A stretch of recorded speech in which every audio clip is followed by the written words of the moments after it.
हाँ, आपातकालीन या इमरजेंसी केयर में हम बहुत सारी चीज़ें बताएंगे आपको। बहुत सारी चीज़ों पर, बहुत सारे टॉपिक्स पर हम चर्चा करना चाहेंगे। तो इसमें बहुत तरह की आपातकालीन सेवाओं की ज़रूरत या देखभाल की ज़रूरत पड़ती है। और जो आज का मेरा एपिसोड है, इसमें हम एस्फेक्सिया या श्वास अवरोध, यानी सांस लेने में रुकावट हो, दिक्कत हो, तो उसको हम नाम देते हैं श्वास अवरोध या एस्फेक्सिया। इसके बारे में हम चर्चा करना चाहेंगे कि ये क्या होता है, किन परिस्थितियों में होता है। अगर इस तरह की परिस्थितियां आपके सामने होती हैं तो फिर एक मेडिको होने के नाते आप कैसे उसको मैनेज करेंगे, कैसे उसकी देखभाल करेंगे, ये आपका कर्तव्य बनता है। तो आइए इसमें हम सबसे पहले चर्चा करते हैं इमरजेंसी केयर यानी आपातकालीन देखभाल। किसकी? श्वासावरोध या एस्फेक्सिया। यह एक प्रकार की आकस्मिक स्थिति है जिसमें श्वास में रुकावट के कारण शरीर में ऑक्सीजन की मात्रा का कम हो जाना तथा कार्बन डाइऑक्साइड की मात्रा का बढ़ जाना। यानी एस्फेक्सिया में होता क्या है कि जब हम सांस लेते हैं तो उसमें नॉर्मल पोजीशन कंडीशन न होकर के इसमें कहीं से ना कहीं से कोई रुकावट होती है, कोई बाधा होती है। परिणाम यह होता है कि हमारे शरीर में जो ऑक्सीजन का लेवल होना चाहिए वो डिक्रीज कर जाता है, कम हो जाता है। तो और कार्बन डाइऑक्साइड की मात्रा सामान्य से अधिक हो जाती है। तो यह एक प्रकार की हमारे स्वास्थ्य के लिए इमरजेंसी कंडीशन बन जाती है, आपातकालीन स्थिति बन जाती है। तो इसका हम देखभाल कैसे करेंगे, इसको कैसे मैनेज करेंगे और इसके क्या क्या कारण हो सकते हैं, किन कारणों से ये कंडीशंस पैदा होती हैं कि शरीर में जो नॉर्मल लेवल ऑक्सीजन का होना चाहिए वो कम हो गया और कार्बन डाइऑक्साइड का जो लेवल है वो सामान्य से अधिक हो गया। तो इसमें बताया गया एक कंडीशन होती है ड्राउनिंग, यानी डूबने से। पानी में आदमी डूबता है तो रिजल्ट क्या होता है? सांस में लेने में दिक्कत होती है, अवरोध उत्पन्न होता है और डूबने वाले व्यक्ति के बॉडी में, शरीर में ऑक्सीजन का लेवल सामान्य से कम हो जाता है और कार्बन डाइऑक्साइड का जो लेवल है वो बढ़ जाता है।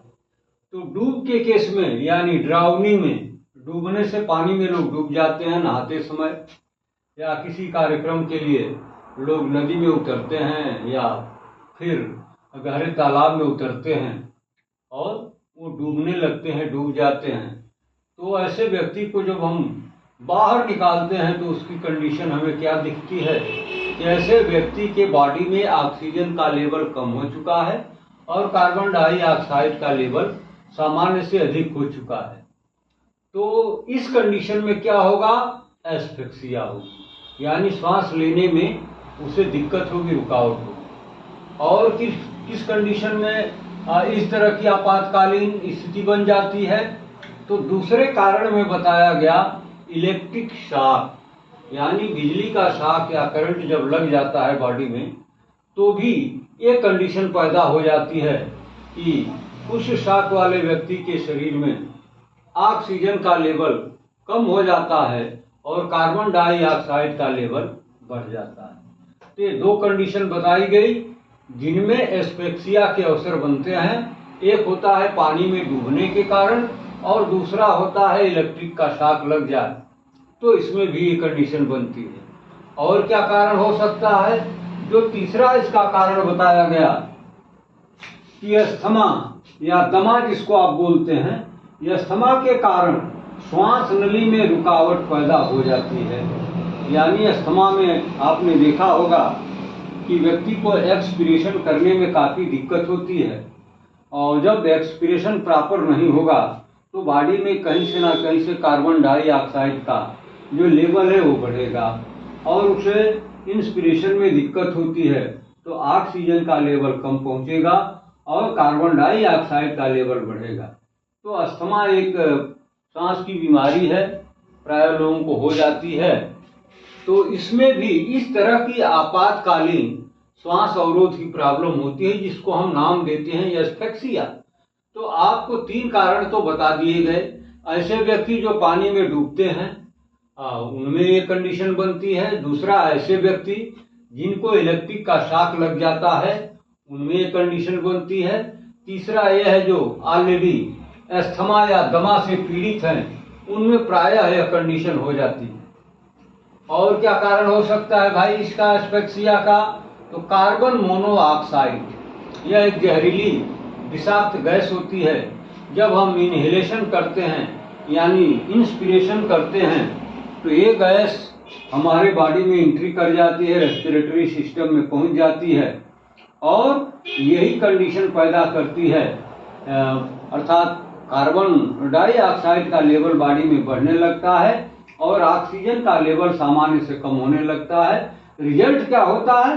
एस्फेक्सिया, यानी सांस में अवरोध। तो इस कंडीशन में भी ये प्रॉब्लम हो सकती है, ये आपातकालीन समस्या आ सकती है।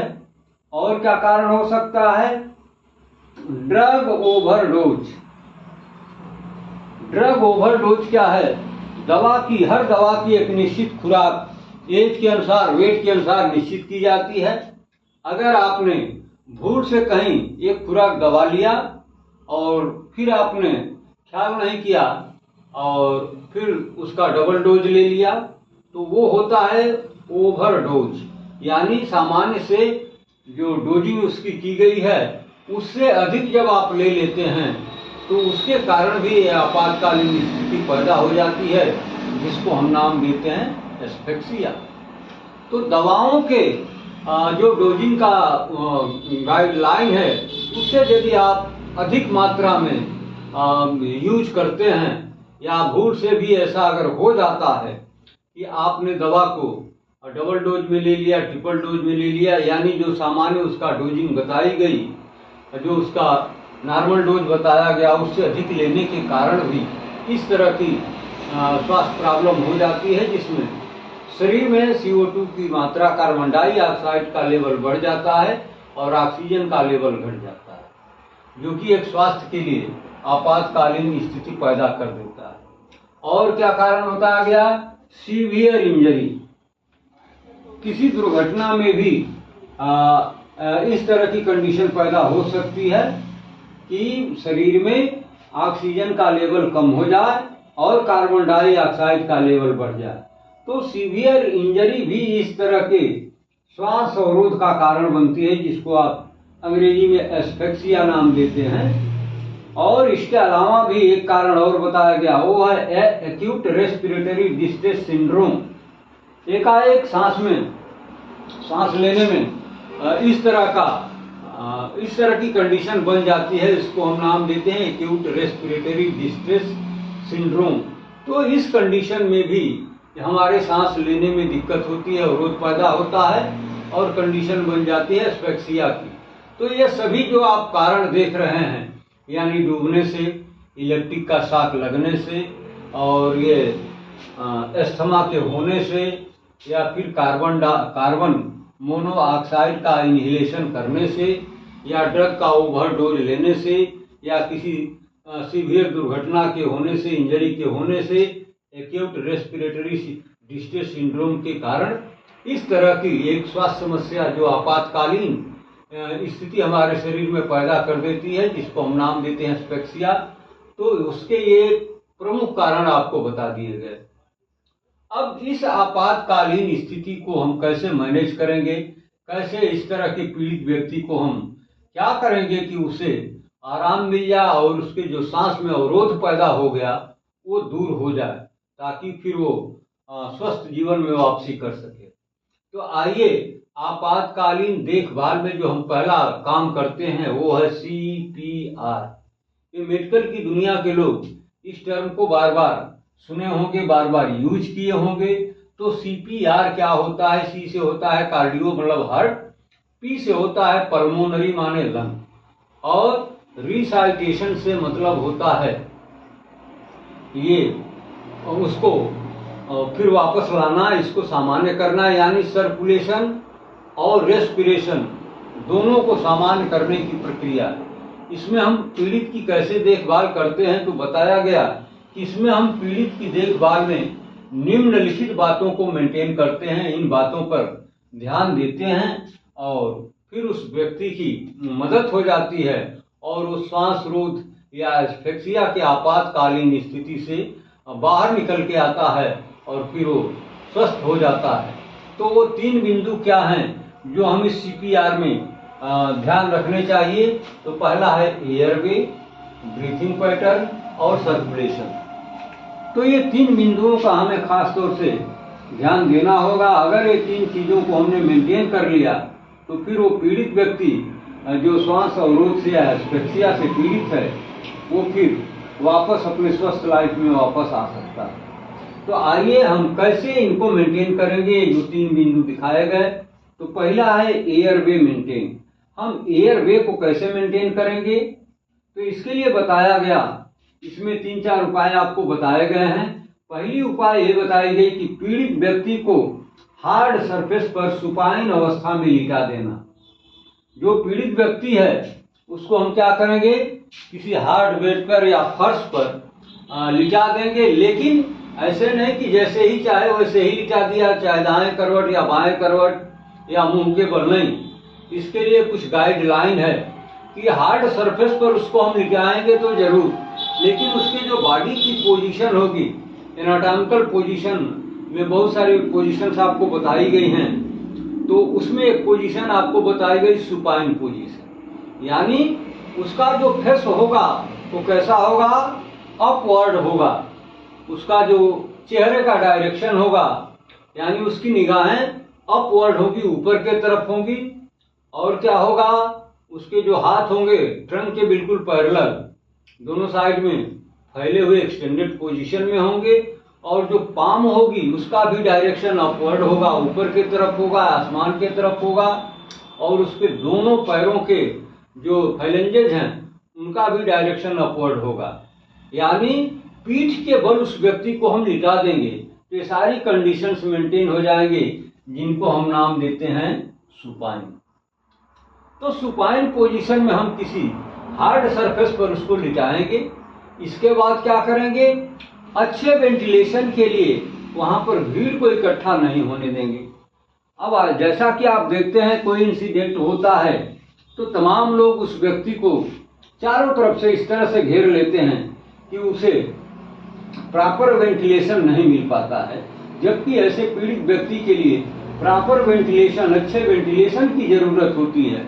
तो इसको मेंटेन करने के लिए हमें क्या करना होगा कि वहां पर लोगों की भीड़ कतई न इकट्ठा होने दें, लोगों को वहां से हटा दें, ताकि पीड़ित को थोड़ा फ्रेश एयर या जिसको आप वेंटिलेशन बोल रहे हैं ये उसको मिलना शुरू हो जाए।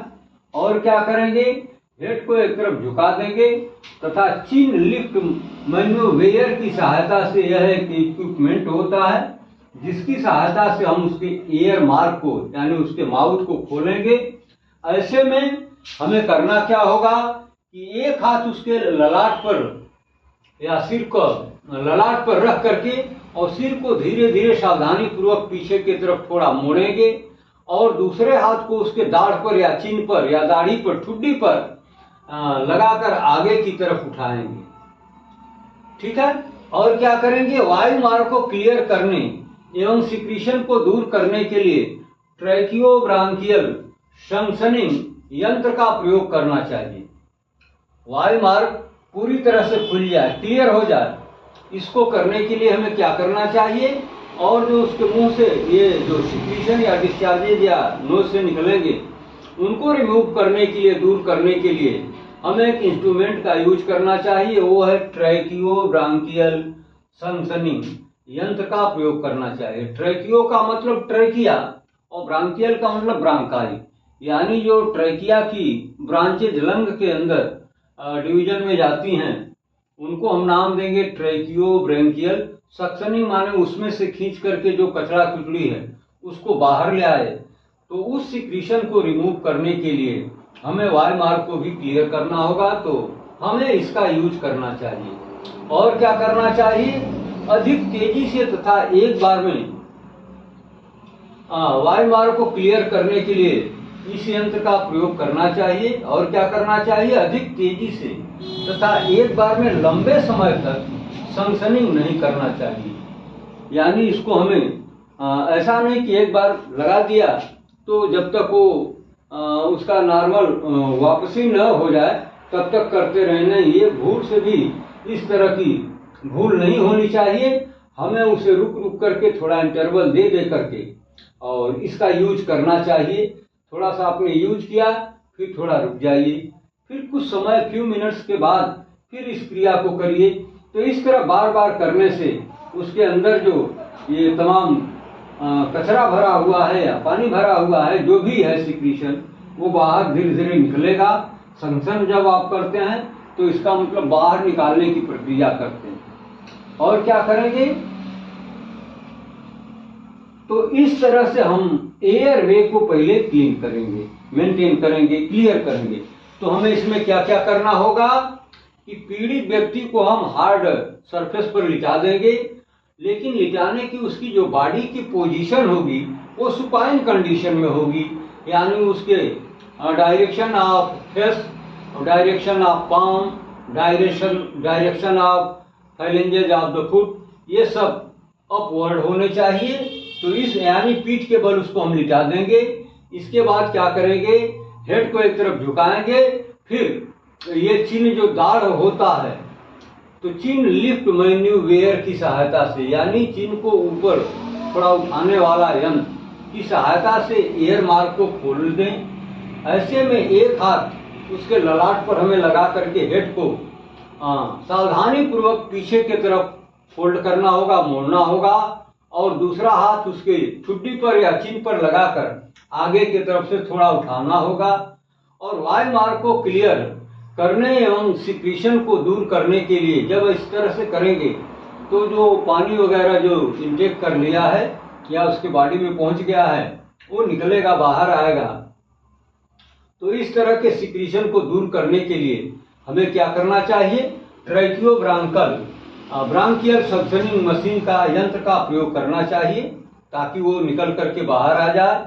और इस क्रिया को हमें बहुत फास्ट गति से या एक ही समय में बहुत लंबे समय तक यूज नहीं करना चाहिए। हमें थोड़ा थोड़ा गैप दे करके बार बार इस क्रिया को करना चाहिए। तो इस तरह से हम उसके एयर वे को मेंटेन करने में सफल हो जाएंगे। फिर हमें जो दूसरा पॉइंट इसमें बताया गया था वो क्या था, ब्रीथिंग पैटर्न, यानी सांस लेने का जो नॉर्मल पैटर्न होता है उसको मेंटेन करना चाहिए। इसके लिए हमें क्या करना चाहिए कि सर को झुकाकर एवं चिन्ह लिफ्ट मैन्यूअर की सहायता से वायु मार्ग को खोल देना चाहिए, जैसा कि आप एयरवे मेंटेन वाले में पढ़ चुके हैं, जान चुके हैं। तो पहली क्रिया तो हम एयर मेंटेन कर लेंगे। इसके बाद हमें क्या करना चाहिए, अपने मुख से और अपने स्वयं, यानी जो बचाव दल है, जो व्यक्ति उसके बचाव में लगा हुआ है, वो फुल ब्रीथिंग कर ले पहले, अपने अंदर खूब एयर को भर ले। इसके बाद अपने मुंह को उसके मुंह के पास ले जा करके और ब्रीथिंग स्टार्ट कर देना चाहिए। इसमें हमें क्या करना होगा, इंडेक्स फिंगर एवं अंगूठे की सहायता से नासिका को बंद कर दें। यानी जब आप mouth to mouth breathing start करते हैं तो हमें क्या करना चाहिए, ये इंडेक्स फिंगर और थंब की सहायता से हमें उसके नॉस्ट्रिल्स को बंद कर देना चाहिए। जो नासिका रंध्र हैं, नासिका के छिद्र हैं, इनको क्लोज कर देना चाहिए। फिर गहरी श्वास लेकर के पीड़ित के मुंह में छोड़ना चाहिए। यही क्रिया हमें लंबे समय तक, यानी पर मिनट के रेट से पर 1 मिनट में कम से कम 20 से 12 बार हमें अपने अंदर, यानी बचाव कर्मी को स्वयं डीप इंस्पिरेशन करके अपने अंदर पूरा एयर भर करके, तो जो पीड़ित है उसके मुंह पर अपना मुंह रख करके और ये सांस जो है उसके अंदर छोड़ना चाहिए। ये हमें 1 मिनट में 12 से 20 बार के रेट से, दर से तब तक दोहराते रहना चाहिए जब तक पीड़ित स्वयं सांस लेने में सक्षम न हो जाए। या उसके रेस्पिरेशन की वापसी न हो जाए, तब तक हमें ये क्रिया बार बार करना चाहिए। लेकिन हमें ये ध्यान रखना होगा कि 1 मिनट में 12 से 20 बार ही इस क्रिया को करें। फिर हमें क्या करना होगा, अगर माउथ टू माउथ ब्रीथिंग के साथ ही सर्कुलेशन के लिए यदि कार्डियक मसाज की भी आवश्यकता है या फिर वो हो रहा है, तो हमें ब्रीथिंग और कार्डियक मसाज के बीच 2:15 का रेशियो होना चाहिए। यानी 2 बार अगर आप ब्रीथिंग करते हैं तो 15 बार हमें कार्डियक मसाज करना चाहिए। लेकिन ये कब होगा, जब एक ही व्यक्ति ये दोनों काम करता होगा तब। यदि बचाव दल 2 हैं तो दोनों के बीच इनका रेशियो 1:5 का होना चाहिए। क्या समझे आप? नॉर्मल ब्रीथिंग पैटर्न को मेंटेन करने के लिए हमें क्या करना होगा, हमें सबसे पहले ये करना होगा कि पीड़ित के सर को झुकाकर एवं चिन लिफ्ट मैन्यूअर की सहायता से, यानी दाढ़ को ऊपर उठाने वाले यंत्र की सहायता से वायु मार्ग को सबसे पहले खोल देना होगा। इसके बाद हमें क्या करना चाहिए कि मुख से मुख द्वारा ब्रीथिंग स्टार्ट कर देना चाहिए। यानी जो बचाव दल का आदमी है, बचाव कर्मी है, या जो इस क्रिया को कर रहा है, तो वो अपने अंदर स्वयं डीप इंस्पिरेशन करके और फुल एयर भर लेना चाहिए और 12 से 20 बार 1 मिनट में ये जो पीड़ित है उसके मुंह के सामने अपना मुंह ले जा करके और अपने सांस को उसके माउथ में छोड़ना चाहिए।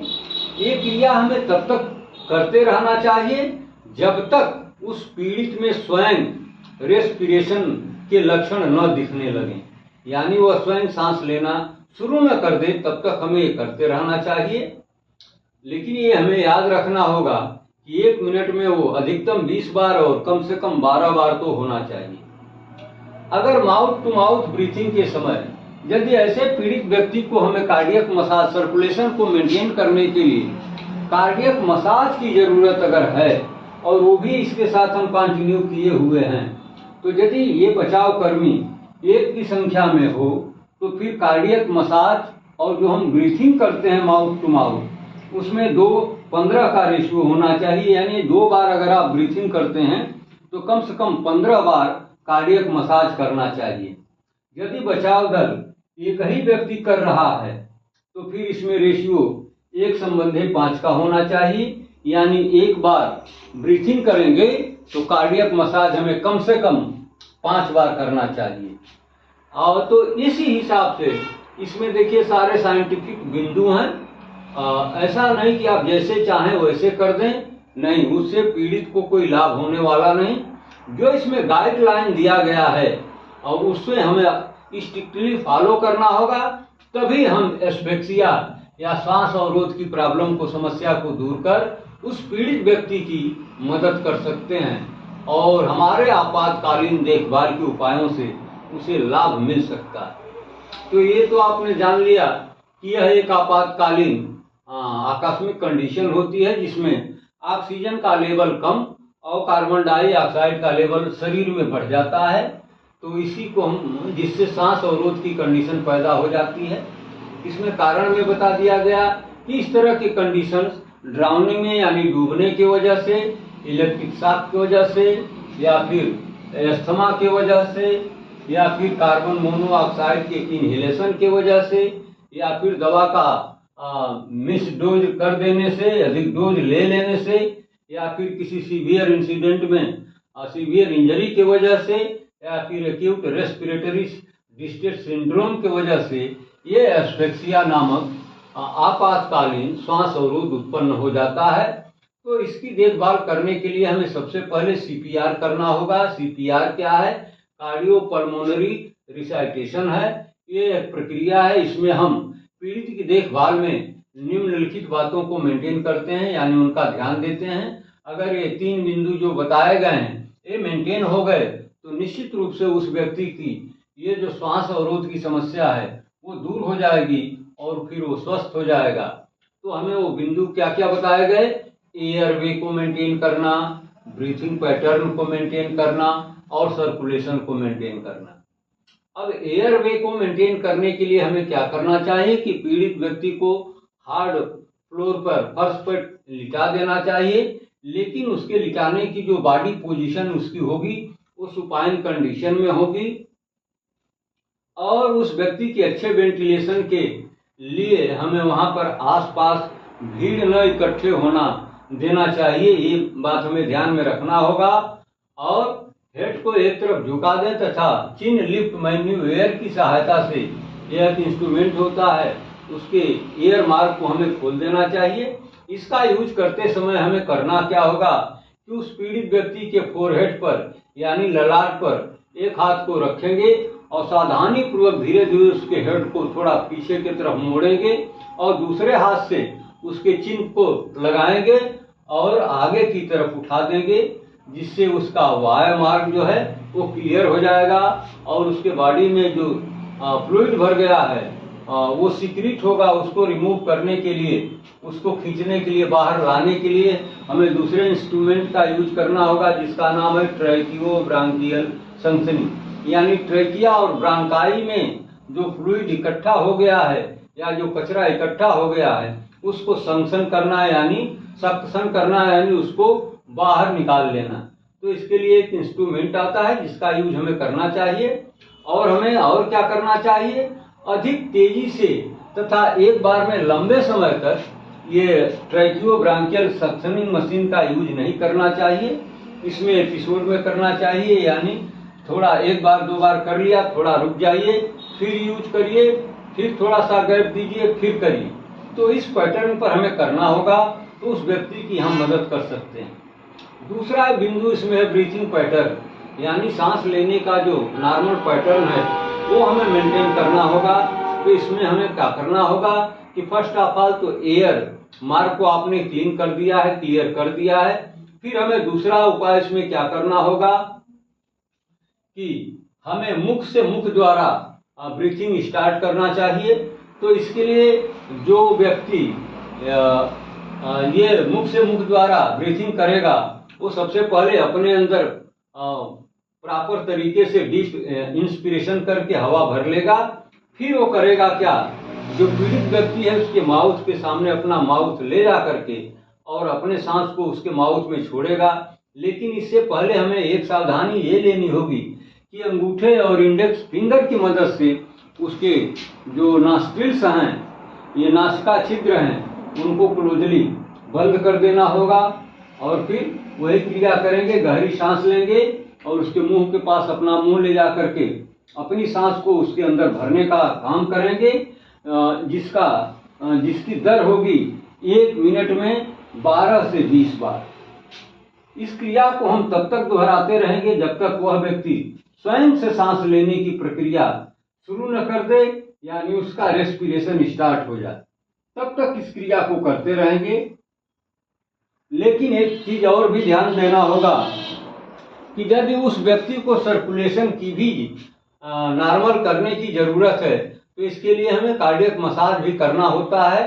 अब मान लो कि ऐसा पीड़ित है जिसको दोनों की सेवा एक ही बार चाहिए, यानी सर्कुलेशन को मेंटेन करने के लिए कार्डियक मसाज और रेस्पिरेशन को मेंटेन करने के लिए माउथ टू माउथ ब्रीथिंग। तो हमें इसमें एक रेशियो बताया गया है कि हमें कार्डियक मसाज के बीच और ब्रीथिंग के बीच 2 से 15 का रेशियो होना चाहिए, यानी ब्रीथिंग 2 बार करेंगे तो कार्डियक मसाज 15 टाइम्स करेंगे। लेकिन एक कब करेंगे, जब बचाव दल में सिर्फ एक ही आदमी इस क्रिया को करता हो तब। लेकिन यदि बचाव दल 2 लोगों के द्वारा किया जा रहा है तो फिर इनका रेशियो हो जाता है 1:5 का, यानी 1 बार ब्रीथिंग तो 5 बार कार्डियक मसाज। इस रेट से हमें ये करना होगा। तो इस तरह से आपने देख लिया कि जो एस्फेक्सिया या श्वास अवरोध की आपातकालीन स्थिति जो स्वास्थ्य के लिए जबरदस्त समस्या बन जाती है, और रिजल्ट क्या होता है, शरीर में, बॉडी में ऑक्सीजन की मात्रा का कम हो जाना और कार्बन डाइऑक्साइड की मात्रा का बढ़ जाना, ये कंडीशन इसमें होती है एस्फेक्सिया में। तो इसको मेंटेन करने के लिए हमें ये करना चाहिए। इसमें जो तीसरा पॉइंट बताया गया ये सर्कुलेशन, तो सर्कुलेशन को मेंटेन करने के लिए हम आपको अगले एपिसोड में इसके बारे में चर्चा करना चाहेंगे। और आज के 2 बिंदु पर हमने चर्चा कर लिया। पहला है एयरवे मेंटेनेंस और दूसरा है ब्रीथिंग पैटर्न। और तीसरा पॉइंट जो हमें इसमें मेंटेन करने की जरूरत होगी वो होगा सर्कुलेशन। तो सर्कुलेशन पर हम फिर अगले एपिसोड में इसकी चर्चा करना चाहेंगे।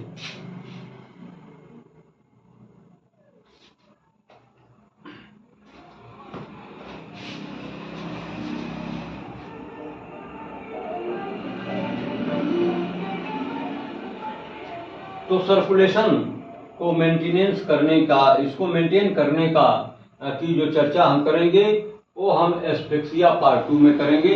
अब इसी के साथ इस वीडियो को हम क्लोज करेंगे।